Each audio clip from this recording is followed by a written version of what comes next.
Good morning, everybody. I hope you all are well. Let's we continue the chapter. Revision of our chapter weavers, iron smelters, and factory owners. Factory owners. Yes. Industrial revolution, it was begun in European countries around the 16th century. But the developments, industrial growth, it began in India around the mid of the 19th century, around the 1850s. The reason is that the Britishers, they set up the newer industries in India to complete their needs and earn the maximum profits. Earlier, those units, those industries which were set up in London and the adjoining parts of the London city, these were basically required as a raw material, and such raw material it brought from India towards England and manufactured the material. Again, they sold the materials in India. But in mid of the 19th century, Britishers started to set up the newer industries in India, large scale cotton textile industries in India, through which their cost of production reduced. That cost of production, which was increased to the transportation of raw cotton towards England and afterwards the manufactured cotton clothes towards India. Such this much of money which expended for the manufacturing of a cotton cloth, it reduced when the such cotton textile industries they were set up in India, through which the jobs also provided to the Indians. It's easy for the Britishers to use cheap availability of a labor available in India in a cotton textile industries. But such cotton textile industries, they influenced, it declined the domestic industries. Domestic industries.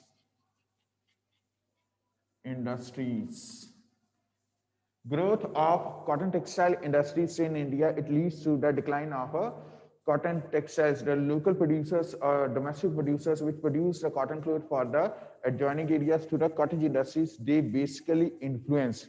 How? First, the reasons responsible for the decline of Indian textile industry. First, deficiency of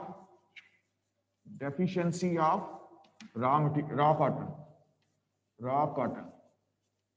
Because the cotton textile industry set up by the Britishers, they used the huge quantities of raw cotton, and there was not as a availability of a cotton for the small scale producers. That's why they shut it down their production units. Next one, Texas. Collection of Texas. Britishers, they collected the huge quantity, the large number of Texas from such producers, such weavers, which were produced the cotton cloth as a manually. Because through the eradication of such weavers, it can possible for the Britishers, they can increase their profits in India. Third one, competition. Competition with the machine-made goods. Indian weavers, whatever the cotton clothes which were produced by them, they can't be as compared with the cotton clothes which were manufactured through the machines, produced through the machines, which were having as a diversified patterns, designs.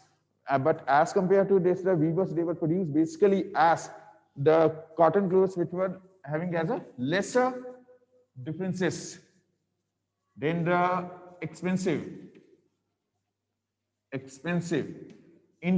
those cotton clothes which were produced by the weavers, these were basically as the very expensive as compared to the machine made goods. Machines made as a cotton clothes as in a certain manner, but as compared to the machines, mechanized clothes, the local producers, they produce the cotton cloth by spending the so many number of days. That's why the such kind of a cotton clothes, these were the expensive.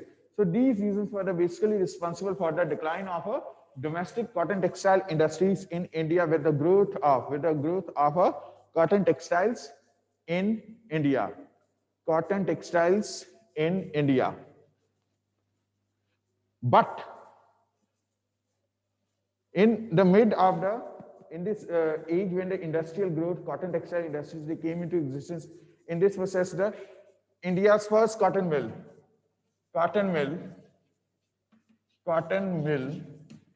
India's first cotton mill, it was set up in Bombay. India's first cotton mill, it was set up in Bombay. in 1854. 1854. In 1854, in 1854, yes, Britishers, they set up as the first cotton textile industry in Bombay. But the certain developments outside the India further stimulated the establishment of mechanized cotton textile factories in India. The Civil War in America in 1860s adversely affected the cotton imports from the plantations of USA to Britain. As a result, there was a sharp increase in India's raw cotton export to the Britain. Enterprising merchants made the substantial gains in this trade. Some of them then decided to invest in setting up the modern textile factories in India. Basically, cotton textiles, they produce two of the systems in India. One is a cotton textile industries where all the different stages related with the transformation from raw cotton towards the manufactured clothes, all the stages, spinning, weaving, dyeing, all such processes, they happened in one place. But there was another system of a factory system also introduced by the Britishers, in which the stages associated with the transformation from the raw cotton towards a cotton cloth, such stages separately occupied by the different factories, small scale units. For example, the one factory has doing only as a work of the spinning, another it will be do the work of the weaving, through which the large scale cotton textile industries, they can produce the more cotton cloth as compared to the earlier, because through the spinning and weaving, when it was done by the small scale factories, it's easy for the large scale cotton textile industries, they can produce cotton clothes in a larger quantities in a shorter span of time. Clear? That's why the production, it was a highly influenced the domestic producers. When the Indian businessmen began the setting up the industries in the late 19th centuries, they avoided competing with the British cloth in Indian markets. British cloth was finer and less expensive. Since yarn was not an important British import into India, the yarn, and the clothes which were produced in a British industries, these were of the coarse yarn produced in Indian mills, was used by the handloom weavers in India or exported to the China. By the first decade of the 20th century, a series of changes affected the pattern of industrialization. As the Swadeshi movement gathered the momentum, the nationalists mobilized people to boycott foreign cloth production of cotton cloth rather than just yarn began to assume importance. From the first decade of the 20th century, the export of Indian yarn to China declined. Since yarn was exported to the China and Japan for the marketing. So the industrialists in India began to produce the cloth rather than the yarn. Production of cotton cloth doubled between the 1900 to the 1912. During the First World War, British mills were produced the cotton clothes as a larger in a quantities because of a large demand of uniforms demanded by the European countries. For such, the Britishers they flooded the large number of cotton production in India and encouraged the farmers for the production of cotton and using the such cotton for the completing the war needs.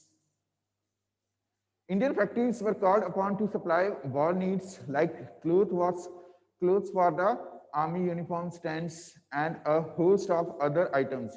New factories were set up and old ones ran multiple shifts.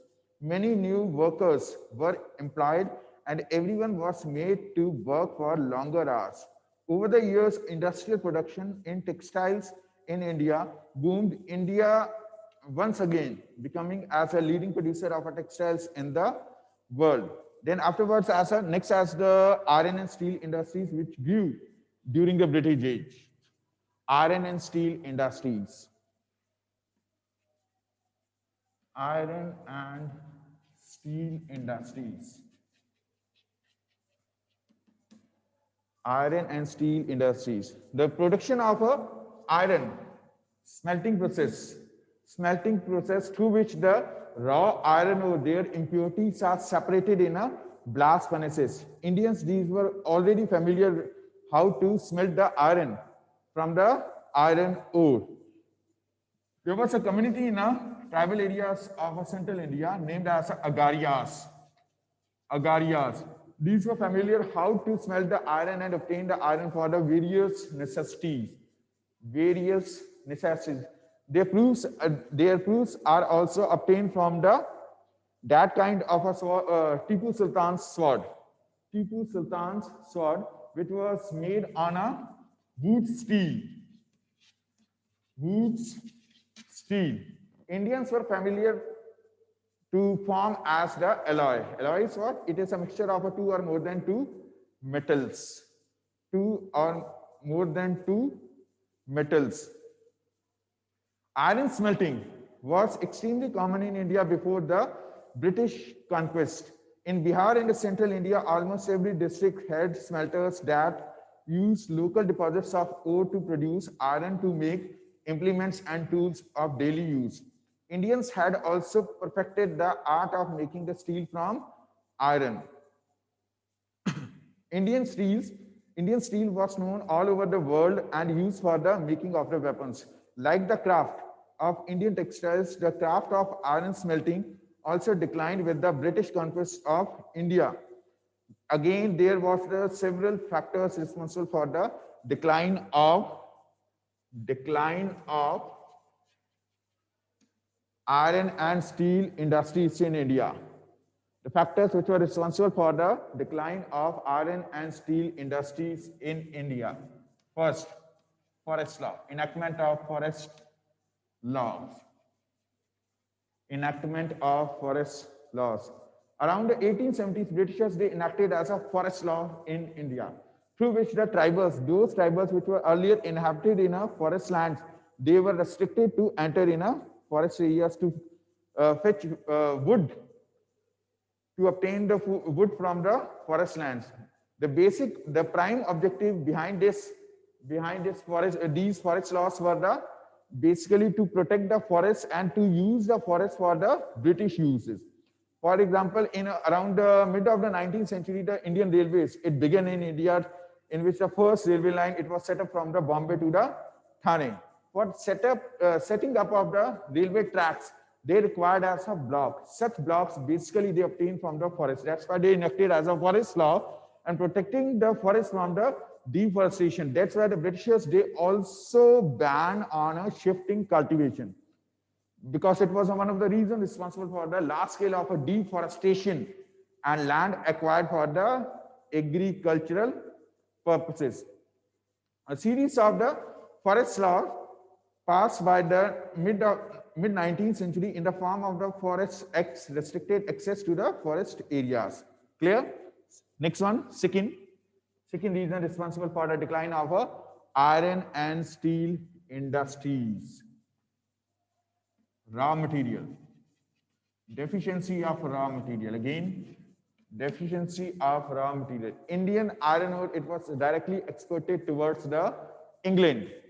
It was exported towards England and other European countries to earning of maximum profits. The demand for the iron produced by the local indigenous smelters, which were known as agarias, also declined because of the tough competition from British steel. In fact, the large demand for iron and steel required for the construction of railways in India was met by the importing the iron and steel from directly India. So these two are the prime reasons responsible for the decline of iron and steel industries in India. Iron and steel industries in India. But in the beginning of the 20th century, Britishers did change their policy from a deindustrialization towards the reindustrialization. Reindustrialization.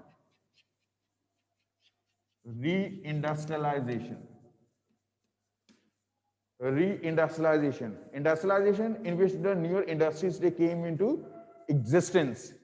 Deindustrialization means, in deindustrialization, with the growth of a large scale industries or a newer industries, when the older industries, they ruined, they stopped their production, is known as a deindustrialization. But the reindustrialization means when newer industries, these are again set up on such areas where the earlier industries were existed, but through the processes, through the system, such industries they ruined, but the newer industries they came into existence.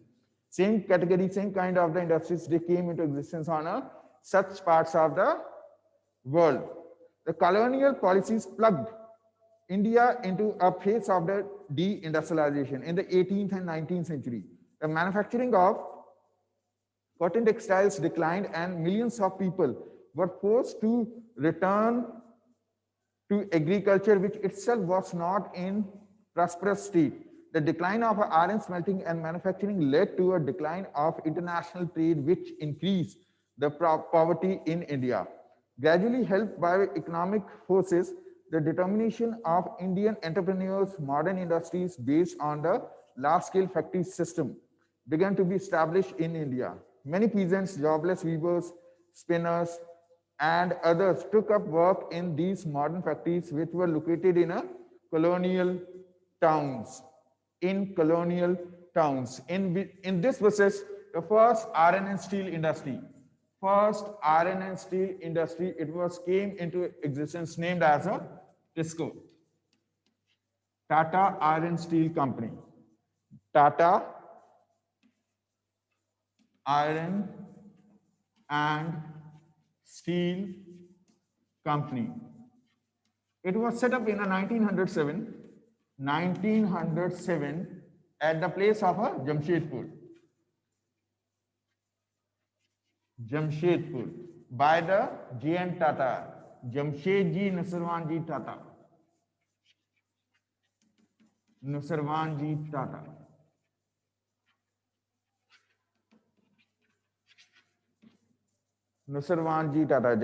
Nusarwanji Tata, J.N. Tata. It was set up as the first iron and steel industry, the large-scale iron and steel industry in India in 1907 at the banks of a Sakchi River.